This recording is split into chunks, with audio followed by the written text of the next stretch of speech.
Okay, thanks very much. We're now on the second part of the Equality Impact Assessment training for Aberdeen with the Joint Committee for the City Regional Deal.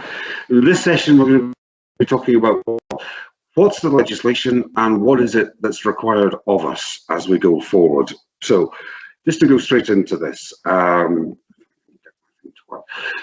the main piece of legislation that we'll be thinking about in this 30-minute section or segment of the training is the Equality Act 2010. The Equality Act has superseded and replaced the Sex Discrimination Act, Race Relations Act, and Disability Rights Act, but often you'll still see them referred to. It established the concept of protected characteristics. These are the groups of people in society who are protected by the Equality Act. We'll talk about that in a minute. It talks about the types of discrimination that can occur and the protection that you get. So particularly, we're going to be thinking about indirect and direct discrimination, a wee bit of an exercise on that. It deals with things like discriminatory advertising, discrimination by association, and sets out redress. The important thing to remember about this part of the legislation is that you have to have experienced discrimination before you can actually assert your rights. It doesn't do anything to prevent discrimination from happening, arguably, but it does give you rights should it occur to you. One of the things we know is that only a minority of people ever take actions under the Act, people who think they've experienced discrimination, because it can be difficult, cumbersome, expensive, and people sometimes just want to get on with their lives. But anyway, so we're going to have a think about this just now. So, protected characteristics. If anybody ever suggests to you that the Equality Act is about minorities, have a wee look at this list and have a wee think about it. And actually, this is about all of us, all the time. We all have an age, we all have a sex, we all have a race, we all have a religion or a belief or a lack of religion, which is in that sense a belief. So we are all protected by the legislation. We can all challenge discrimination, and discrimination affects all of us one way or another as we move from being children to teenagers to young adults to fully fledged workers, and then into older retired people. We can experience different forms of discrimination. As we've seen, men and women outcomes can be very different, particularly in terms of ethnicity or disability. We see quite sharp areas of difference that we simply cannot explain by societal choice or market forces or whatever it is. So some of these characteristics you'll come up against more often than not in terms of the work you'll be doing around equality impact assessment. In the government, we're recommending that you particularly focus on sex, on race and disability, and that you also think very strongly about deprivation. It's not a characteristic under the Equality Act in this context. We'll come on to it a little bit in a minute. Why are we asking you to concentrate on these ones? Well, these are the grounds that we have the most data for. It's what we can actually see the most difference of change in. And we believe that if you get it right for these groups, in terms of age, race, sex, disability, the chances are that you're going to be dealing with a lot of the other forms of discrimination that you might encounter just by good practice. Now, one of the things which I think is really important when you're going to look at equality impact assessment is understanding the impact of policy and practice on difference and exclusion. Now, under the Equality Act, we tend to label these things being direct and indirect discrimination. So it's useful to have a kind of idea of what these concepts are. Put very simply, direct discrimination is when you're treated worse than another person because you have a protected characteristic. I used to work as a caseworker on this, and one of the most common things which I saw, and this was in Edinburgh, was you have somebody who is sort of black Scots, somebody who's maybe come from Jamaica or Africa and have an accent. They see a flat which is advertised in the local paper for let. They call up and they're told, oh, really sorry, the flat's just gone. Then the white Scottish girlfriend calls up 15 minutes later and she's invited to view the flat. So a difference of treatment on the basis of a protected characteristic, in this case, race. Indirect discrimination is less about the kind of in-your-face discrimination of we don't want you because of this. It's about the way that policies or practices interact. So one of the really classic things of indirect discrimination was, and still is, around uniform policies. So there are still not so many now, but we still see some workforce at some industries or employers who say, well, you know, women need to wear skirts. We want to have a professional looking staff team. Guys wear skirts, guys wear suits, women wear skirts. Now, what that does is that if you're part of a religious group or a faith group where for decency reasons your religion prohibits you from having parts of your body visible, such as particularly Muslims and Sikhs, then you cannot become part of that workforce. Now we've seen this, we've seen a change over years, and it's been very heartening. It does very similar again with Sikhs. Well, you can't wear that here. It's part of my religion, it's part of my faith. I need to do it because it's more important than work. So direct discrimination tends to be about the interaction of different people, often about discretion. Indirect discrimination is more about the way in which policies affect people without being deliberately aimed at them. So what I'd like to do now is I'm going to sit back for about 5 minutes or so and let you have a look at the next slide. And I want you to have a think about this and be able to come back and say, well, which one of these is direct and which one of these is indirect? Is that okay? Everybody got that? Yeah. So I'll give you about 5-6 minutes from now. Oh, I need to give you the slide, don't I? There we are. So I'll be quiet for the next 5 minutes and I'll come back and just run through the slides as we go on.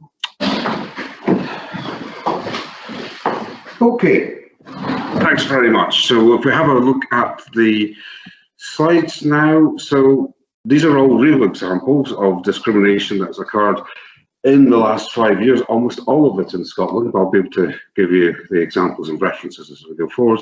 So Laurie, I believe you're looking at the first one, the landlord who refuses to let to coloured tenants because of the cooking smells which they apparently produce. Of course, and just horrified that these are actually real examples, and in Scotland it's just, well, first one is the one I've concentrated on, but no, that's horrible to know that they're real examples. I would say that first one is an example of discrimination. They're directly basically discriminating against a particular group based on their ethnicity, and there's a really kind of harmful just stereotyping there as well. So I would say that was a direct example of discrimination. Very much. This is the one which doesn't happen in Scotland. So this is Fergus Wilson, who was until very recently Kent's largest private landlord, and he refused to let to Asian people because he believed that the things that they cooked would damage his house. Now, I've worked, my main jobs with the Equality and Human Rights Commission, and we ended up taking an interdict, an injunction against him to prevent him from discriminating against ethnic minority people. He also discriminated against people from, he didn't like lone parents, and he wouldn't accept people on DSS. 2 or 3 cases which have just gone through very recently about discrimination against people on benefits and from landlords, which has again ruled that that's indirect discrimination against disabled people and against women, which has been really, really helpful as well. But yeah.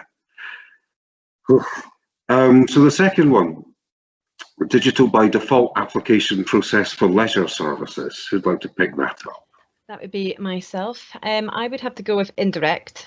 It seems to be a service maybe targeted towards a certain group, run by the digital service. Whatever. Yeah. Seems to be, yeah. Who do you think might be particularly affected by that? It could be those who can't afford the IT equipment. It could be done by whatever service there is. So it could be discriminated based on the age, race, ethnic minority. It depends on how it's done, how it's laid out. It could be default by an Excel sheet on their personal information. So it could even be location. Yeah, what we find, no, you're absolutely right, it is indirect discrimination. What we particularly find is that people from our most deprived communities have got lower levels of access to broadband, and also to the technology, the hardware to do this.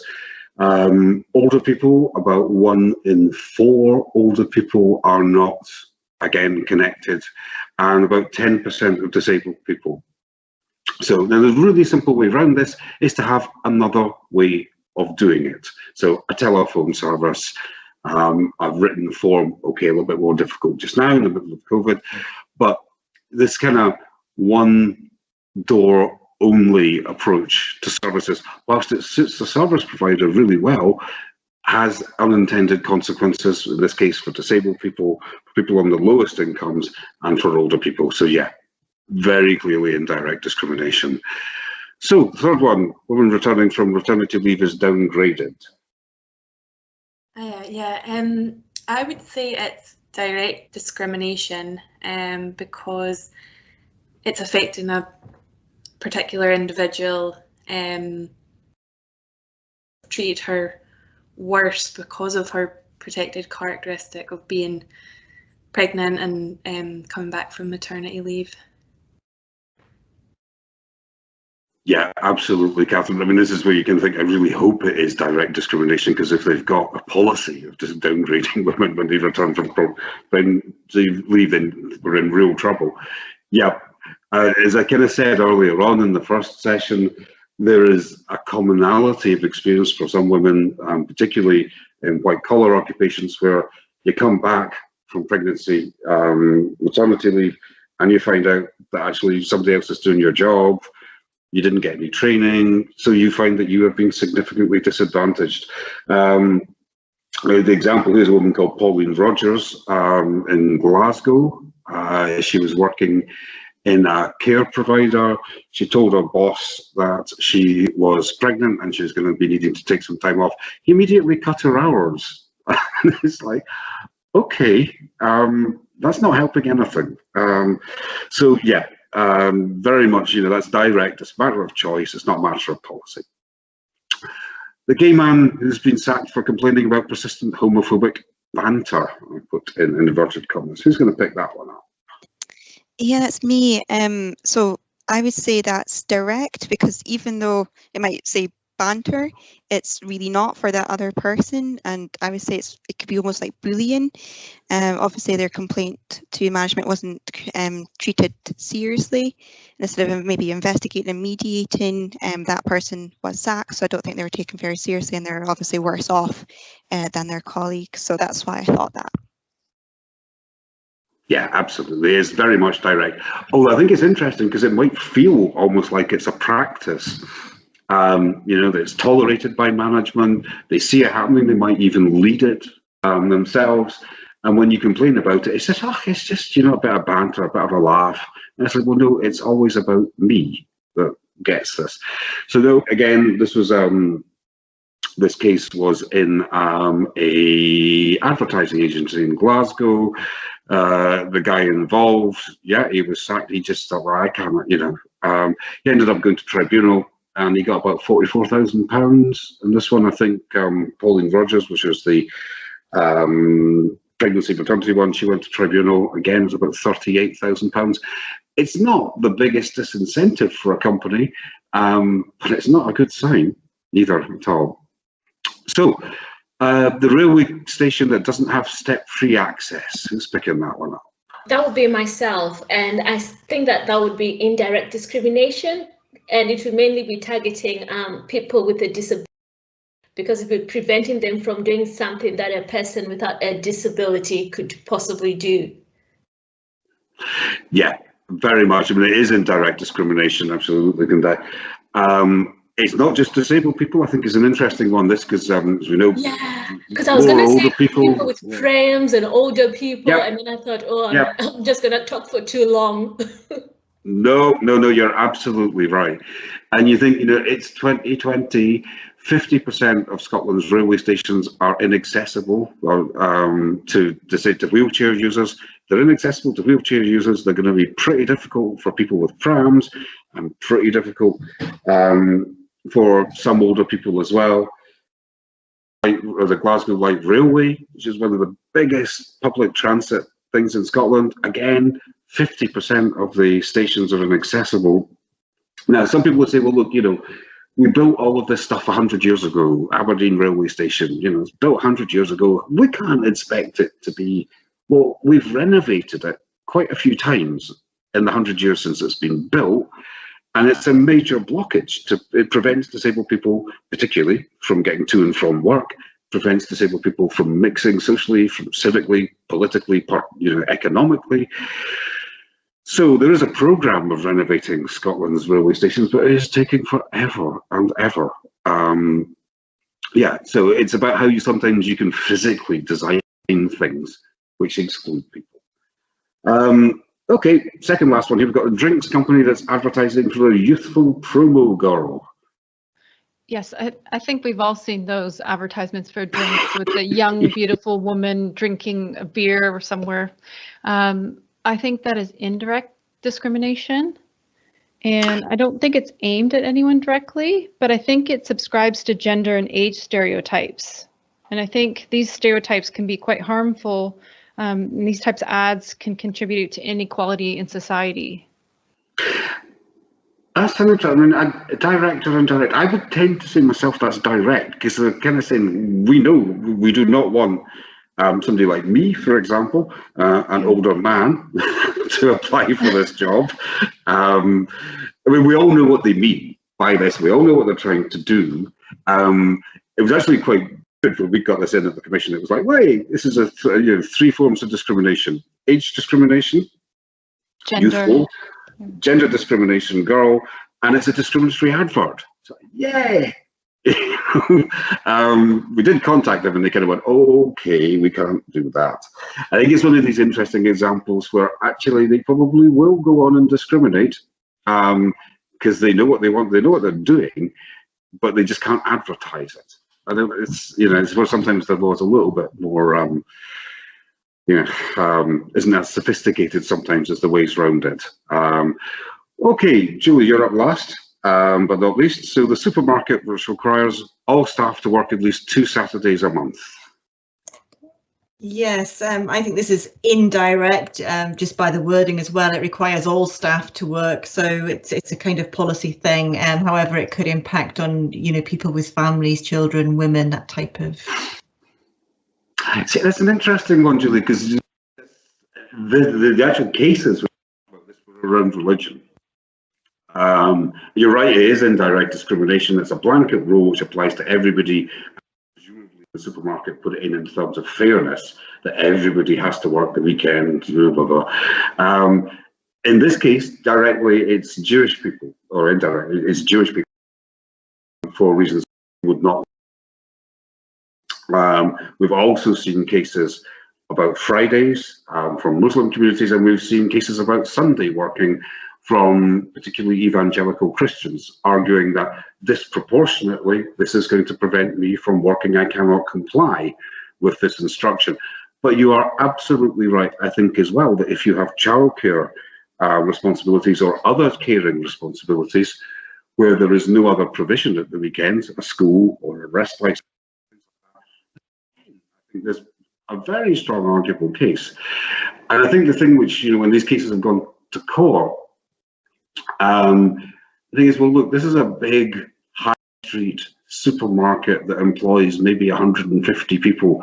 Do you really have no capacity to fill the Saturdays without putting pressure on people who've got religious, family or social obligations? So again, it's just that inflexibility, that lack of, paying attention to the people that who work for you, not just the employee numbers. Brilliant. You got all of those right. Give yourselves huge rounds of applause. And this is really the thing, the concept that we want to take into the last session, which I'll be coming to in a minute, where we go on to start to look at what the potential impact of these policies are on equality. So I will just go back onto the slides again. Hold on, bear with me. Here we go. From the current slide, right, okay. So, as I said, the basis of the Equality Act is around non-discrimination, and it's retroactive, so it only can only take action when you've been discriminated against. Recognising that this was limited, successive governments have brought in public sector equality duties, which apply to the public sector particularly, which aim to put a greater responsibility on the public sector to do things right, because of the public funding and the important role that they play in provision of public services. So this is the public sector equality duty. It applies across all 9 protected characteristics, so that's age, sex, gender, blah, blah. And it has 3 components, and this is the lens that you will be using to look at your investment programs and the projects you're developing under the city region deal. So the elimination of unlawful discrimination, the advancement of equality of opportunity, and the fostering of good community relations. Now, unpacking these, the elimination of unlawful discrimination is essentially not setting up or perpetuating policies or practices which are discriminatory. So we've already had examples of those. So particularly unlawful policies around hiring or the conditions of employment, things like that.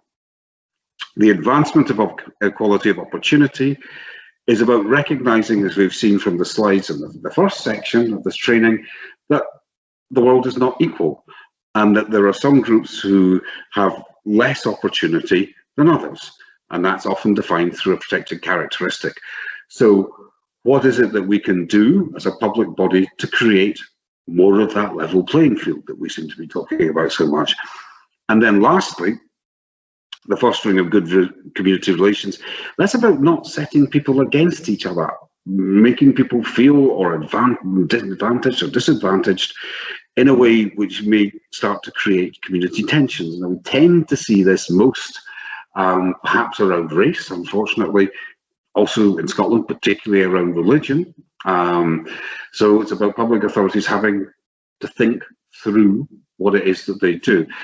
You can almost kind of simplify this right down to kind of 3 things. Are we doing bad things? What is the opportunity to do good things? And how do we not stop this setting people against each other? So in the last part of the training, it's going to come on to very shortly, I will be talking about this a lot.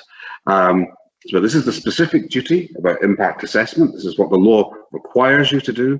So any new proposed, revised policy or practice needs to be run against the general equality duty. That's the eliminate, advance, foster duty.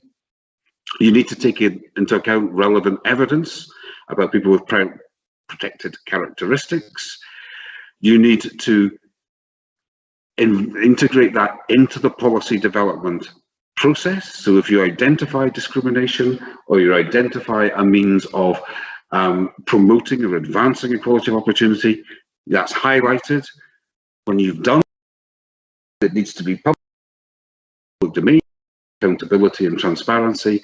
And then critically, lastly, there needs to be a review function. If you are going to set up a new policy about access to public housing, you need to monitor it by ethnicity or gender or disability and be able to see 2-3 years down the line, is it working? Are we achieving the aims that we wanted to do? Now, just lastly in this section, I'm going to touch on the legislation about socioeconomic disadvantage. The duty here is slightly different.